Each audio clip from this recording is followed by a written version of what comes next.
काल सूचक वक्तव्य केलं होतं की रेश्मा काळे यांचा पाठिंबा मिळाल्यानंतर उर्वरित जे 2 उमेदवार आहेत ते देखील माझ्या संपर्कात आहेत. काय प्रतिक्रिया? भाऊंशी माझे जुने संबंध आहे, जिव्हाळ्याचे संबंध आहे गिरीश भाऊंशी, म्हणून त्यांनी तसं म्हटलं असेल. पण त्यांची माझी भेटच नाही. फॉर्म माघारीच्या दिवशी त्यांचं माझं बोलणं झालं होतं, त्याच्यानंतर गिरीश भाऊंशी माझं बोलणंच नाही आणि संपर्कही नाही. आपली भूमिका काय नेमकी? आता भूमिका मी जर का फिरतोय, माझा एक राऊंड झाला, यांची सुरुवातही झाली नव्हती, तो वेळेस मी अर्धा जिल्हा घेऊन घेतला होता. हे जेव्हा फिरायला लागले तेव्हा माझा पूर्ण जिल्हा होण्यात आला आणि जिल्ह्यात प्रत्येक ठिकाणी मला रिस्पॉन्स चांगला भेटला आणि आशीर्वाद सर्वांचे भेटत आहेत. मंत्री गिरीश महाजन यांनी कालच्या परवा वक्तव्य केलं आहे की जाहीर पाठिंब्यासंदर्भात जे शरद तायडे यांनी अनिल चौधरी यांच्या संपर्कात आहे आणि त्यांच्या पाठिंबा. मी गिरीश भाऊंच्या संपर्कात फॉर्म भरणार होतो, त्या दिवशी होतो. त्याच्यानंतर मी गिरीश भाऊंच्या संपर्कात नाही. जिल्ह्यातील किती भाजपचे नगरसेवक आपल्या संपर्कात आहे? 80% भाजप तिकीट चुकीचं दिलं आहे म्हणून नाराज आहे. 80% भाजप माझ्या फेवरला का म्हणून मी अपक्ष उभं राहिलो. जनसामान्यांचा कौल असा आहे की भाजपकडून कुठल्याही उमेदवाराला दगडाला जरी उमेदवारी दिली तर निवडून येतोय असा एक आरोप आहे. काय भाजपकडून कोणालाही उमेदवारी दिली, दगडाला जरी उमेदवारी दिली तरी निवडून याल असा आरोप आहे. निष्ठावान भाजपचे असतात, पण ते कंटाळले आता सर्व. मी अपक्ष आहे ना. मी जर कुठल्या पार्टीचा असतो, मी जर राष्ट्रवादीचा असतो, मी पंजाचा असतो, यात तो विचार केला असता त्यांनी.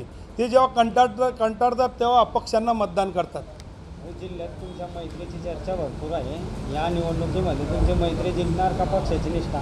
जर सर्व आमदार माझे मित्र आहे, त्यांनी जर मैत्री जपली तर मला कोणी हरवू शकत नाही. मग त्याच्यात गिरीश भाऊसुद्धा आहे माझे मित्र. महाजन यांची उमेदवारी जाहीर झाल्यानंतर भाजपामधील नगरसेवकांमध्ये अंतर्गत खतखत असल्याचंही बोललं जातं. काय सांगा? भयानक खतखत आहे भाजपमधल्या अंतर्गत नगरसेवकांची आणि त्यांच्याकडे दुर्लक्ष झालं आहे. त्यांना गृहीत धरतायत किंवा हे तर आपल्या कुठं जातील, त्यांना विश्वासात घेत नाही म्हणून त्यांना कंटाळा आला आहे. आता त्यांना वेगळ्या पद्धतीने कव्हर करण्याचा प्रयत्न करत आहे, पण काही गोष्टीला वेळ होऊन गेलेली आहे. सामाजिक समीकरणही कुठेतरी गडबडलं आहे भाजपाचं, असंही आरोप होतो. सामाजिक समीकरण म्हणजे कसं माझ्या लक्षात नाही आलं. उमेदवार देताना जे सामाजिक समीकरण राखलं गेलं पाहिजे होतं ते हा सामाजिक समीकरण तो चुकलेला आहे, कारण 3 मंत्री समाजाचे आहे आणि 4था हा कॅन्डिडेट दिला आहे.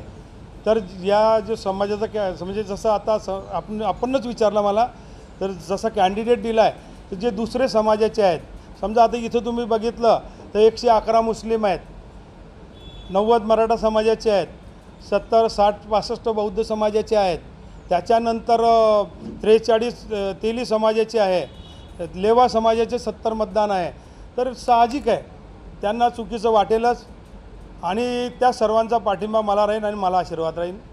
आपल्या प्रतिस्पर्धी तुम्हाला ज्येष्ठ बंधू म्हटलं होतं आणि त्यांनी सांगितलं की तुम्हाला नंदू महाजनाने मला ज्येष्ठ बंधू म्हटलं, तर नंदू माझा लहान भाऊ आहे. त्याने काय करायला पाहिजे, गिरीश भाऊंशी सल्ला करून किंवा माझ्या मोठ्या भावाला द्या आणि मन मोठं करून भाजपने मला पाठिंबा दिला पाहिजे आणि गिरीश भाऊने मला आशीर्वाद दिला पाहिजे. त्यांनी तुमच्यावर टीका केलेली आहे की आपण फक्त सर्जी नगरपालिका बघितली, मी तर जिल्हा परिषदचा उपाध्यक्ष म्हणतो. जिल्हा परिषदचं उपाध्यक्ष तो आता मागच्या 10 वर्षापूर्वी झाला नंदूभाऊ. मी 40 वर्षापासून पूर्ण जिल्ह्याच्या संपर्कात आहे.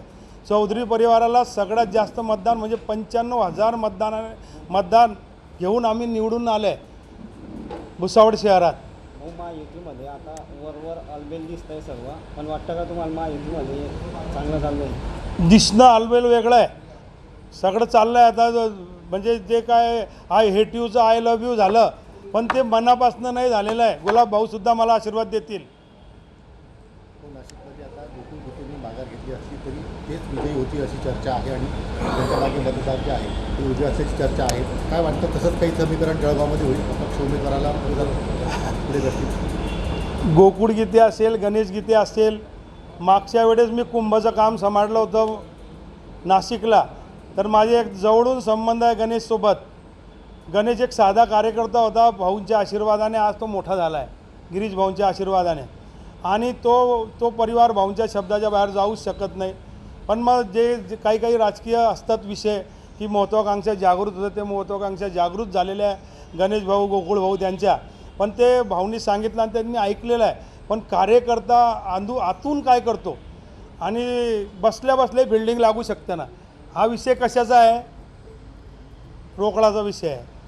बसल्या बसल्या बिल्डिंग लागू शकते. महाजनांना मोठं करण्या हे उद्या भविष्यामध्ये विद्यमान आमदारांना घातक करू शकतो. नंदू महाजनांना मोठं करणं हे सर्वात चंदू पाटील यांना घातक ठरणार आहे. मित्र माझेही आहे चंदू पाटील आणि नंदू भाऊंचेच आहे. पण मग कसं होतं, भाजपची एक पद्धत आहे, जेव्हा आदेश येतो वरनं तेव्हा मैत्री बित्री ते काहीच जपत नाही. त्याचं उदाहरण मी आहे. गिरीश भाऊंचा मी एकदम जिवलग मित्र असल्यावरसुद्धा मला यावलला मदत करायची भाऊने स्पष्ट नाही सांगितलं होतं की मी पार्टी सोडून कोणाला मदत करू शकत नाही.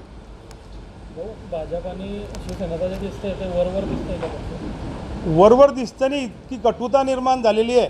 एकामेकाच्या विरोधात इलेक्शन लढलेले आहे, एकामेकाच्या विरोधात अशा एक वेगळ्या पद्धतीने भाषणं झालेली आहेत. आणि उद्या जर शिवसेना अपेक्षा ठेवील की भाजपचा आमदार होईल आणि आम्हाला मदत करेल, होऊच शकत नाही. तुमच्या उमेदवारामुळे भाजपची डोकेदुखी वाढली नाही. भाजपची कशी काय वाढेल? सगळ्यांचीच वाढलेली असेल जे काही असतील ते. आणि नंदू महाजन तर नक्कीच, कारण त्याचा मित्रपरिवार आणि माझा मित्रपरिवार शक्यतो एकच आहे.